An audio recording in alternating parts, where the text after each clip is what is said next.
I'm Scudeler, and I'm the co-director of Aboriginal Territories in Cyberspace, and I'm the coordinator of the Initiative for Indigenous Futures Partnership.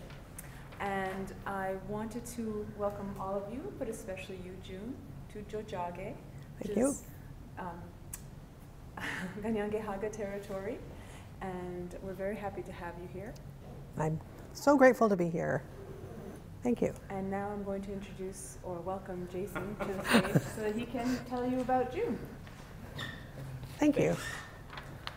Hi everybody, thank you for coming out here at the very end of the semester. It's nice to see some faces. Super excited to have June with us today. She's actually doing she's here as a visiting scholar in residence with the Initiative for Indigenous Futures upstairs for a couple weeks. Doing some writing and doing some thinking and doing some talking with folks. Yes. So here's the formal bio. So Dr. June Scudeler is Métis and is the 2017-2020 Shadbolt Fellow at SFU Galleries, Simon Fraser University Galleries, and Term Assistant Professor in First Nation Studies. Her research examines the intersection between queer Indigenous studies, Indigenous literature, film, and art. June's current project explores Indigenous Gothic horror, and science fiction, film, and literature. June has chapters in performing indigeneity and queer Indigenous studies, critical interventions in theory, politics, and literature, and articles in Native American and Indigenous Studies, American Indian Culture and Research Journal, Canadian Literature, and Studies in Canadian Literature. Inspired by a love of Indigenous arts, she is co-chair of the Vancouver Indigenous Media Arts Festival Society and a co-editor at Studies in American Indian Literature. Please welcome June. Thank you. Thank you. And we got to talk about BMAF before you. Oh yeah. Before you go. Yes. It's been a blur. Natsay Kiwa, June Scudeler, Neatagashan, Neshapanak, Red River, Manitoba, Batoche, Saskatchewan, Egwa, Captain Franco, Italy, Oceania. Hello, my name is June Scudeler. My maternal Métis ancestors come from the Red River area of Manitoba, which is now Winnipeg. Gesundheit. I know everybody's sick, so I've got a bit of a cough, so if you feel free to sneeze and cough. And my dad is from Italy, so he's from near Venice. He's a little Italian guy that likes to go to powwow. So, and I'm so grateful to be here on Mohawk territory, and I live and work on unceded ancestral Coast Salish territory of the Musqueam, Squamish, and Tsleil-Waututh nations. And thank you to Scudeler for the welcome, and thank you both, Scudeler and Jason, for inviting me here. It's been lovely. It's been gone by really quickly, but it's been lovely. So broadly speaking, my research encompasses Indigenous ways of knowing, literature, art, film, and queer indigeneity. As a Métis scholar with Cree ancestry, I believe it is imperative to use Indigenous ways of knowing in my scholarly work as sovereignty, an assertion of Indigenous cultural, political, and artistic ways of knowing. And of course, imagination is key to rethinking sovereignty and ideas of nationhood, which sometimes, of course, land-based sovereignty is very important, but a lot of people don't think that imagination is also sovereignty. So Tuscarora artist and scholar Jolene Rickard reminds us that, quote, sovereignty is the border that shifts Indigenous experience from a victimized stance to a strategic one. As part of an ongoing strategy for survival, the work of Indigenous artists needs to be understood through the clarifying lens of sovereignty and self-determination, not just of assimilation, colonization, and identity politics. Of course, it's the deficit model we usually hear about Indigenous people. What is wrong with Indigenous people instead of what are all the amazing things that are happening in Indigenous country. In other words, art, literature, and performance, and gaming, among other creative expressions, is key to imagining Indigenous futures. How is the future envisioned by queer Indigenous people who are erased by what Mark Rifkin calls the straightening of Indigenous people, a deliberate attempt to impose heterosexual norms such as monogamy, heterosexuality, to break up Indigenous lands, belief systems, and belief systems. If white stream culture, and unfortunately I have to add some Indigenous people and nations, don't believe that Indigenous people survive into the future, then how do queer Indigenous people continue, or better yet, thrive? Cherokee scholar Daniel Heath Justice asks, if the colonial imaginary is one predicated on Indigenous deficiency and absence, an empty frontier awaiting white supremacy to give it shape and substance, then what alternative does the Indigenous imaginary offer to us as readers or viewers and as bearers of embodied story? How might a different way of engaging our histories and imagining our futures chart a different course for relationship and different possibilities for the future? So one thing I really appreciate about Justice's quote here is that he includes embodied theory, which negates the idea that Indigenous people aren't theorists. So like theory is in the body. Moreover, the boundaries between the past for many Indigenous people and the present and the future are permeable and malleable, making a space, such as here's AbTeC, for resurgent and resilient Indigenous futures.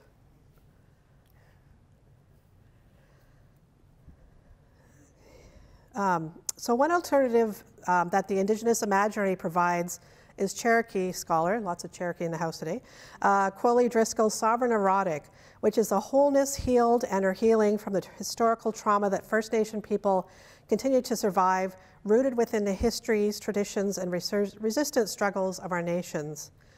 Going back to Indigenous ways of knowing and languages is integral to the Sovereign Erotic, which is why I use the Cree concept of miyo-wîcêhtowin, or getting along with others, or living in harmony together, to discuss Swampy Cree two-spirit filmmaker, painter, visual and performance artist Kent Monkman. Of course, when you're working with Indigenous languages, it's always kind of an approximate translation, and while I have audited a couple of Cree language courses, I have to fully admit that languages are not my strong point, and so it's just kind of, a loose translation. So I'm sure many of you are familiar with Kent Monkman. So he's renowned for his large-scale paintings, which include the recent Scream painting, which kind of went viral, talking about residential school.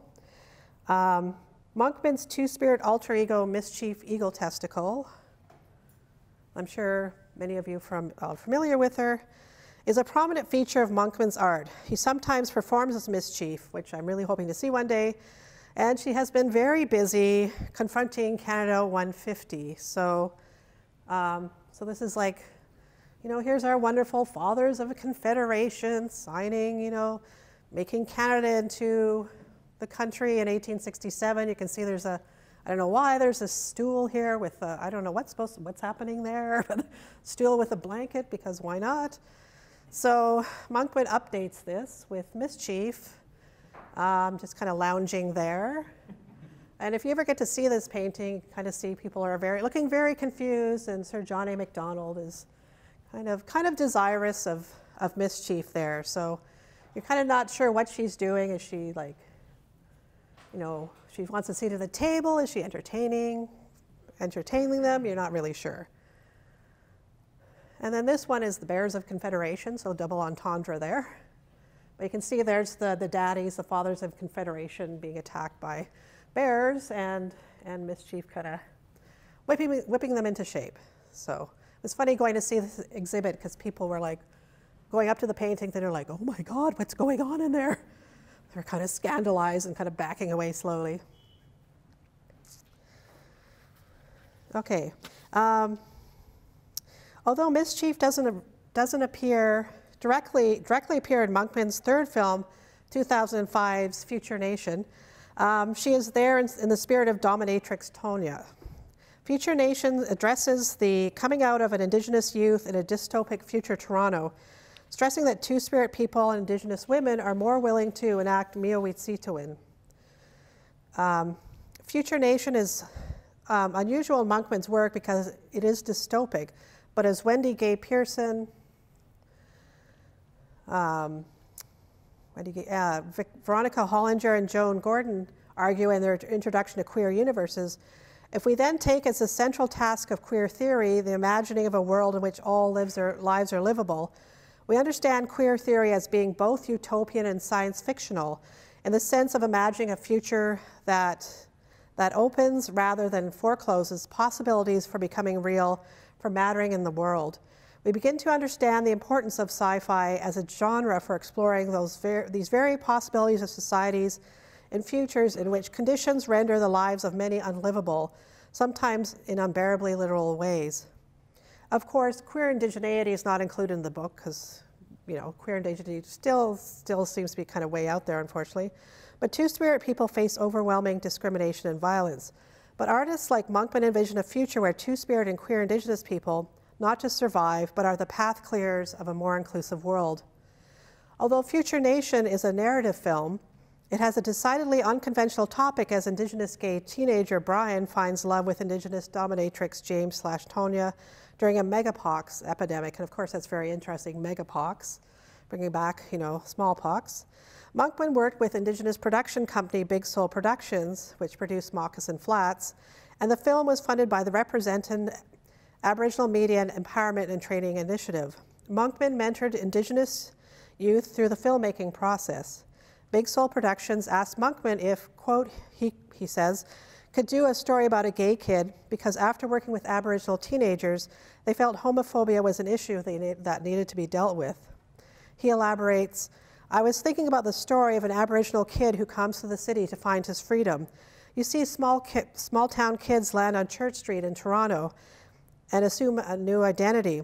It's a way of gaining acceptance. I've never seen a film about an Aboriginal boy from a reserve have a drag queen boyfriend, and this twist would add a new important layer. The film also shows a cowboy type who is topped by an Aboriginal drag queen dominatrix. I play with these types, shifting the balance of power, end quote. So Monkman puts Indians on top in more ways than one. So we're going to show the film.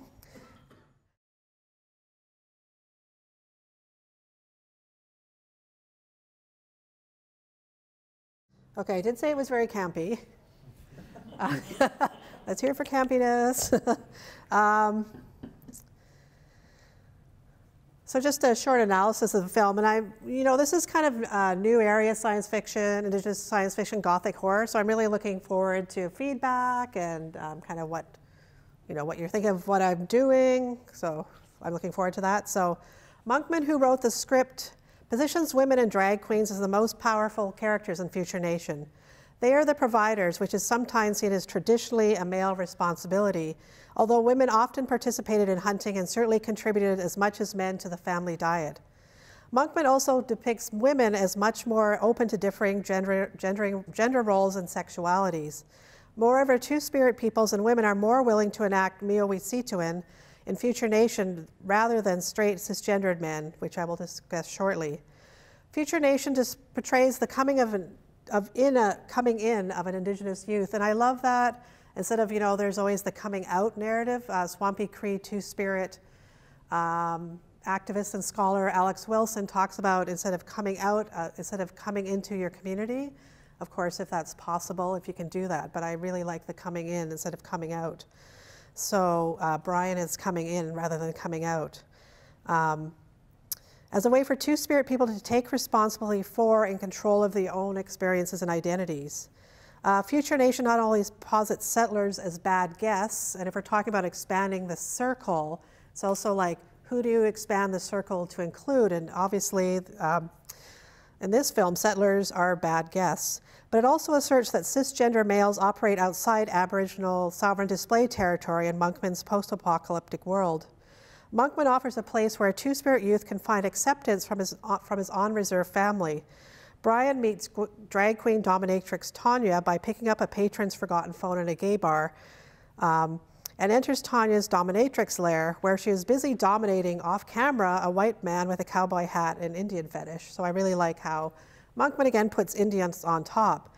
Future Nation continues Monkman's preoccupation with placing Two-Spirit people in positions of power. Tonya is reminiscent of, as I mentioned before, of Miss Chief Eagle Testicle and her supreme confidence. And I really appreciate how Tonya is like, walk in those heels. Like, I'm like, I can't walk in heels. But Tanya realizes that Brian is not the owner of the phone, but finding him attractive, invites him into her apartment. While the dildos strewn around Tanya's apartment dismay the more bashful Brian, he's attracted to Tanya. He tries to flee after hearing Tanya spank the white cowboy, which would make Mischief proud. Brian is confused to meet James, who is in Tanya out of drag in the gay bar. So that's where I got the line, "You look different, but better as a boy or a girl." And I think we kind of know that answer. The next shot is of Brian and James cuddling in bed, a scene in which Monkman shows a very rare cinematic depiction of love and tenderness between two-spirit youth. And I can't emphasize over much, like, you know, the film is campy and obviously low budget, but it's such a powerful and important film, because how often do you see two-spirit youth have a relationship like that? James comes from the Blood River Reserve, a res way up north, and he's a damn good hunter. And again, that's, you know, really upending kind of stereotypes about two-spirit people.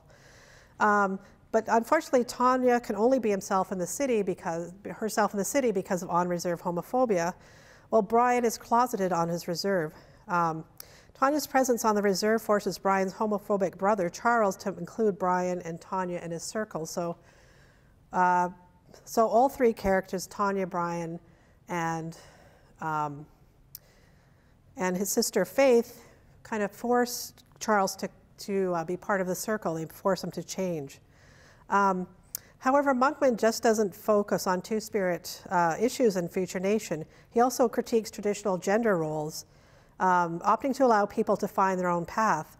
The film shows the interrelated straightening of queer Indigenous people and the deliberate lessening of Indigenous women's power in some Indigenous societies under colonization.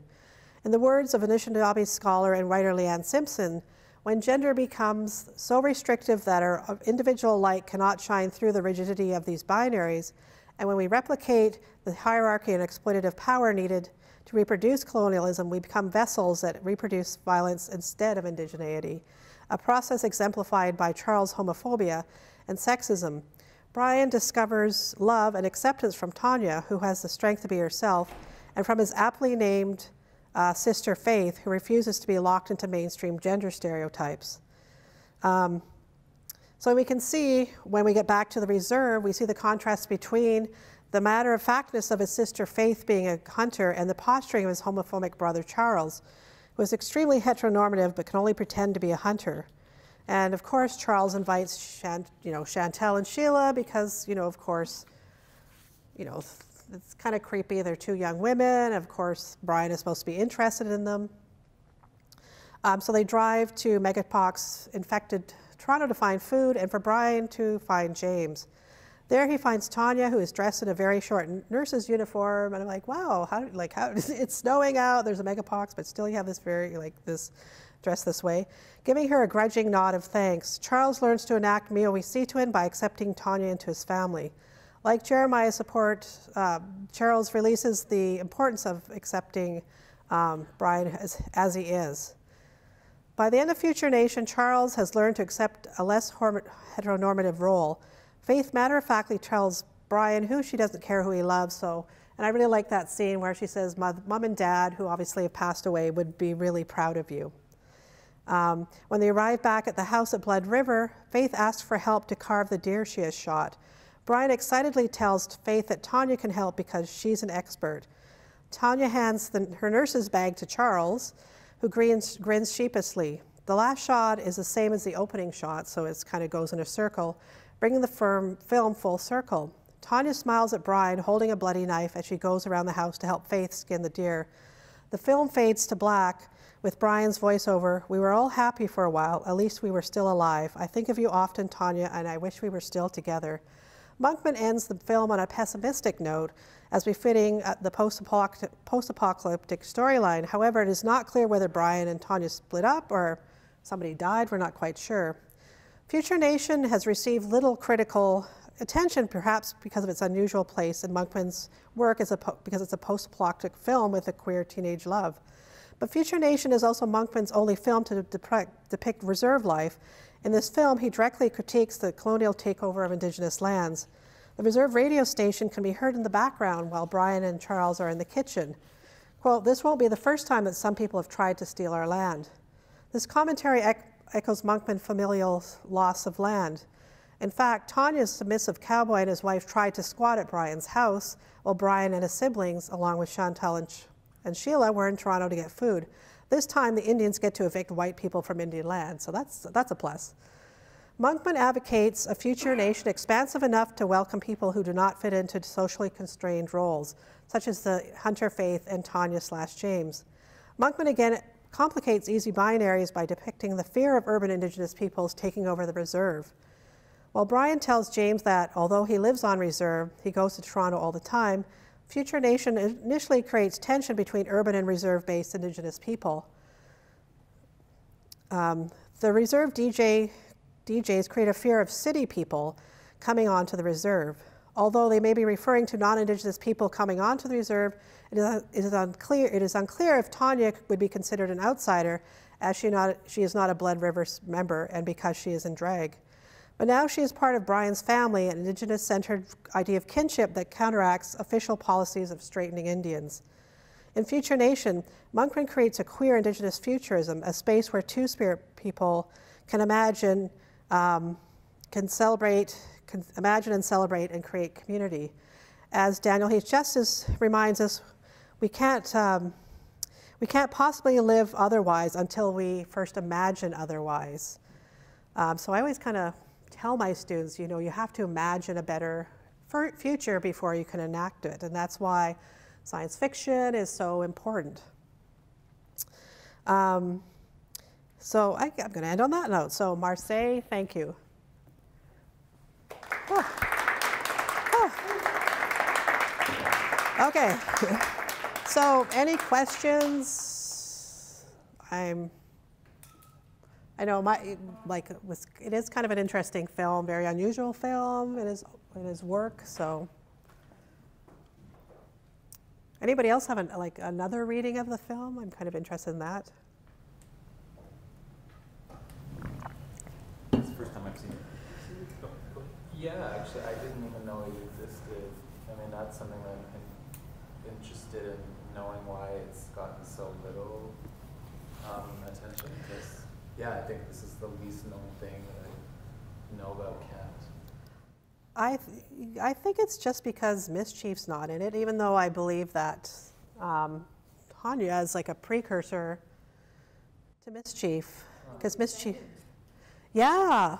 No, I don't know. When does Mischief come on the scene? Around the same time, like she appeared in one of his paintings, and then he decided, well, why don't I become Mischief? Right? Oh, I see a hand. Yeah, she just wrote a big paper on Oh. Mischief, and like her embodiment of two-spirit identity and like problematizing the imposition of Western gender terminology onto Mischief. Right, right. But anyways, she came out on scene 2004 in a performance that she did. Right. Forget what museum.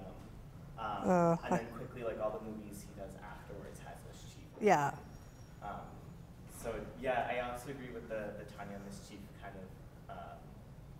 When I first saw Future Nation, I like read Tanya in the similar way that she was kind of a precursor to Mischief, but I feel that Mischief kind of evolves beyond this like kind of drag queen persona. Oh yeah, for sure. I read into kind of enacting Indigenous ways of knowing that can be interpreted through two-spirit identity. Right, right. But I do see like a lot of similarities in like the way that like the forcefulness and cheekiness through sexuality, I think is Oh yeah. both characters. Yeah. No, good point. Yeah, for sure.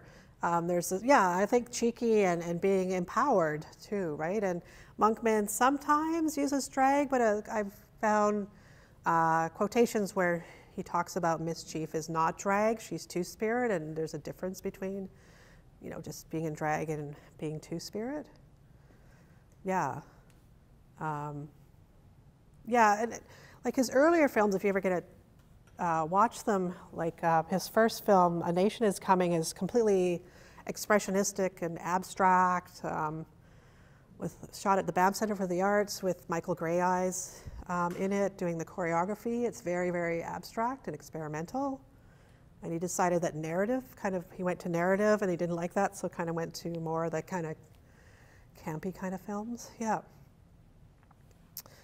It was so crazy for me to watch this film because the person who plays Charles is... I know, Cliff Cardinal. I grew up with. His name's Bernard Starlight. He's like my brother. He's like... Oh my God. And I have no idea. The funny thing is that he's from my nation. Oh. The tension between the straight guy on the reserve and the two-spirit person, oh my God, I know that like too well. Right. So it was very beautiful for me to see. He never told me about this. I know he's been pursuing acting. He's in Blackstone. And Yeah. Oh, yeah. And he lived in Toronto, but I had no idea he was in this. So when I saw him, I was just like, oh. And him enacting this role, it was really, it's very beautiful. I'm gonna go home and like, I'm gonna talk to him about this because it's so weird. It's such a, what would you say? It's not like Woody Allen's Purple Rose of Cairo. Or Right. Action hero with screen cut. It was just weird for me because I was just like, this is someone from my home. Right. Who we have a very loving relationship. Like he's like my brother. But Right. definitely when we were younger, he was my friend, but he also didn't know what to do with me, and sometimes Right. he would join in on the making fun of me and stuff like that. Right. But it was a few years ago he came forward and he was like, out of nowhere he stopped. He's like, I'm really sorry about that. Oh. He gave me a hug. Yeah. And it was uncomfortable for me because I Right. never expect that. I'm always like, oh my God, people are just. But I've been getting that in the last 5 or 10 years in my Right. community. Like a lot of young men, they're like really tough, gruff guys. Like either saying directly that they're sorry or like in their kind of pained eyes, Right. just kind of somehow saying they're really sorry to me. And I'm like, it's cool. It's not your fault. Like we're Yeah. all kind of trapped in this like really fucked up situation. Right. Yeah, so that was special for me. I had no idea. And then Cliff Cardinal was Yeah. a baby in this. I know. So Cliff Cardinal is Tantu Cardinal's son and did Huff, which is kind of problematic. Did a play called Huff, which is kind of problematic, but Huff. Yeah, it's really. So Cliff Cardinal played Brian. Tanya is, I've tried to find the actor that plays Tanya, and I can't. I don't know. Oh, so the brother is who you're talking The about. brother, yeah. Yeah. The angry macho brother is who I grew up with. It was so crazy. Oh, I closed it. Oh darn. Yeah. You told me about this. I had no idea. Yeah. So it's an interesting story. No, so that's, it is an important film. Like you can, like I said, you can tell it's like low budget, but it's really important that he worked with Aboriginal youth and did mentoring, and it is, it's like just seeing yourself reflected on screen, right? Totally, and there's like such a powerful shifts, right? Like, Yes, yeah. like I love the enunciation that you're not, Tanya's fearless. She's not embarrassed of herself at all. No. And then brings all of this, new energy to the situation and being like a hunter and like. I know. Yeah, and No. really touching and very poignant. Yeah, the first time. Oh, yes, you. What? I know. It's like, I don't know what happened. I know. Kill him off. You could have just said, what will happen next? I know.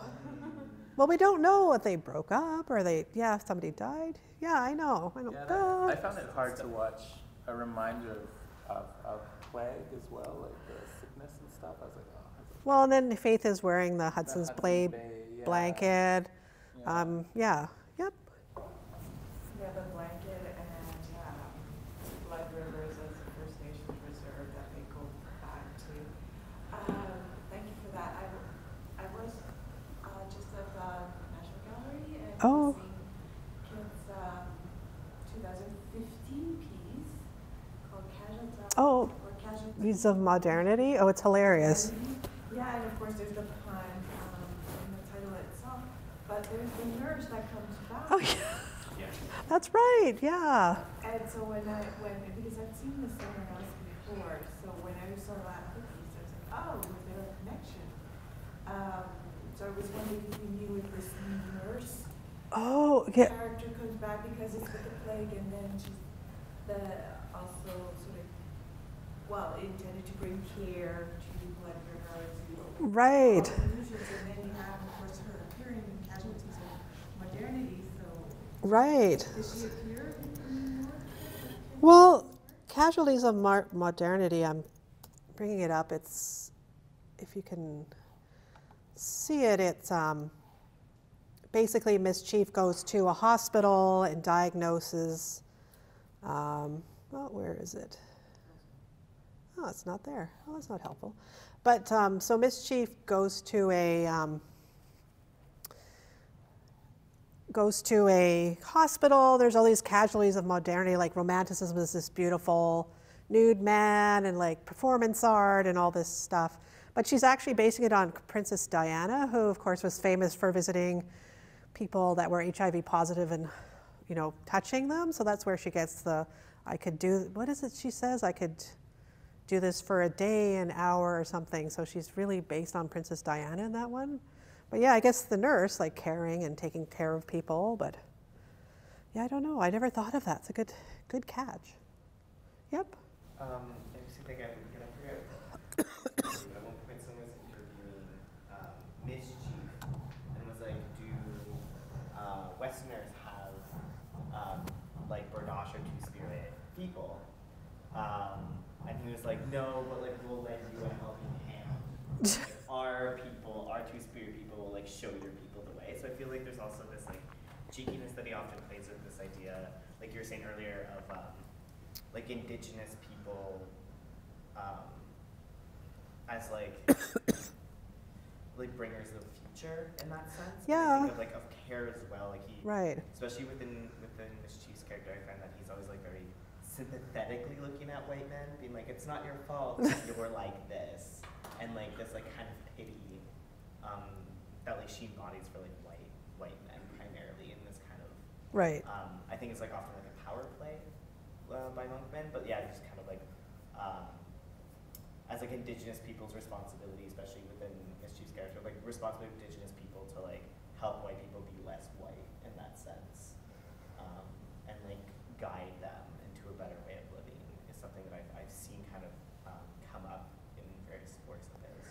Well, I find that coming back to the idea of miyo-wîcêhtowin or expanding the circle, and also I used to talk about his work as wîcêhtowin or kinship. Like, I feel like Miss Chief and Monkman really calls on settlers when they're bad guests, and I've been really lucky to see this big house. It's like 6,000 pound, 5-channel. Like it has these beautiful, looks like buffalo hides, and with 4 dancers projected on with Miss Chief in the middle. And it was just like sometimes Miss Chief is very staring, very like directly and provocatively and almost accusingly at the viewer. Like I think Miss Chief really calls settlers on stuff. And also, Miss Chief, I should say, she also loves white men.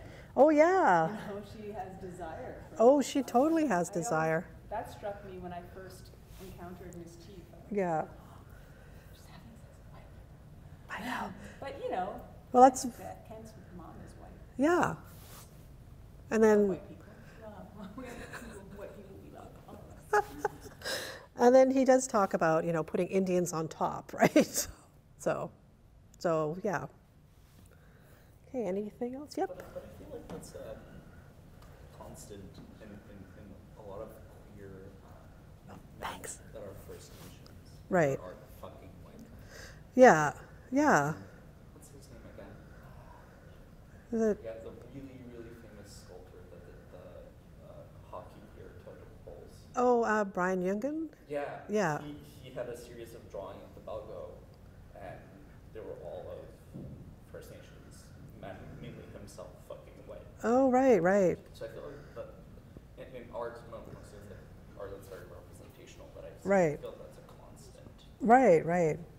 It's kind of like topping of white men as a recurring theme. Well, yeah, and I think I don't know if Adrian Stimson does that as well, but yeah, pardon me? Yeah, Adrian.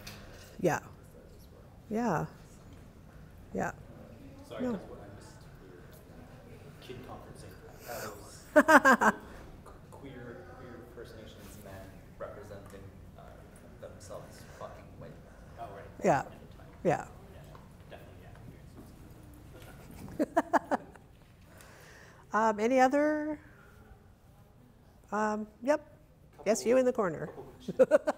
One is I'm wondering if you see, or what kind of connections you see between that film in particular and the work that you're doing looking at Renee Highway. Oh, and yeah. his kind of future. Oh, yeah. visions. I should, yeah. So I don't know, do people know who Thompson Highway is? So Thompson Highway is a Cree playwright. He's, oh, I don't know what happened here. So he's a Cree playwright who wrote The Red Sisters. He also wrote a novel called Kiss of the Fur Queen. And he describes himself variously as two-spirit or gay or queer. Well, his younger brother, Renee Highway, was a modern dancer who died of a AIDS-related illness in 1990. So he was quite, where is he?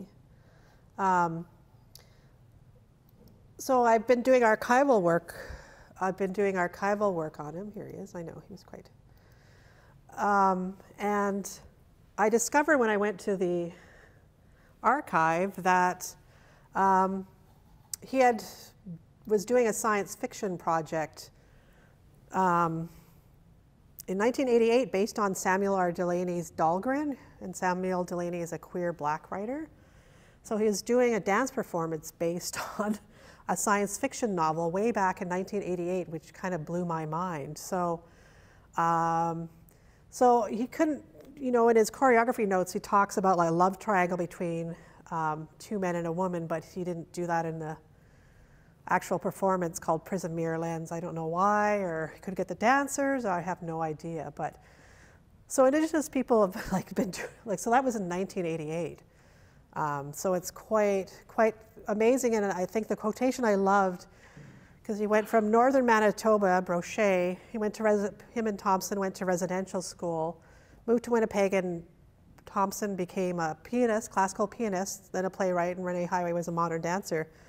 But he talks about like moving to the city was like science fiction, which I just thought was an amazing quotation, how it was just like, and he talks about going to residential school, it was so loud, it was so bright, the colors were so bright, it was so sterile. So yeah, so just in 1988, talking about moving to the city is like science fiction. I was just like, wow. That was like the first thing I read in the archive. I was just so blown away by that. So I'm starting to do a little bit of work around that performance called Prism Mirror Lens, but yeah, that was quite something. Any further questions, observations for June? Before we let her off the hook? Oh no, this is fun. So that's Renee Highway in the middle. So if you're interested in learning more about Renee Highway, or I've published a couple articles on Kent Monkman and my book chapter and an article and my dissertations up. I have, if you just Google me, it'll come up. I have a site on academy.edu. So my dissertation was Oskisigawak, which is a Cree word meaning new traditions in Cree two-spirit, gay, and queer narrative. So I have 2 chapters on Monkman, 1 on Thompson, and Renee Highway, and 1 on Renee Highway. And I use Cree methodologies to talk about their work. So if you're interested, or send me an email, or contact me. But I just want to thank you for coming out. I know the school's over, and it's snowing, and it's cold, or it's not snowing, but it's cold. I'm from Vancouver, and it's cold and snowing here. But thank you so much for coming. Thank you, everybody.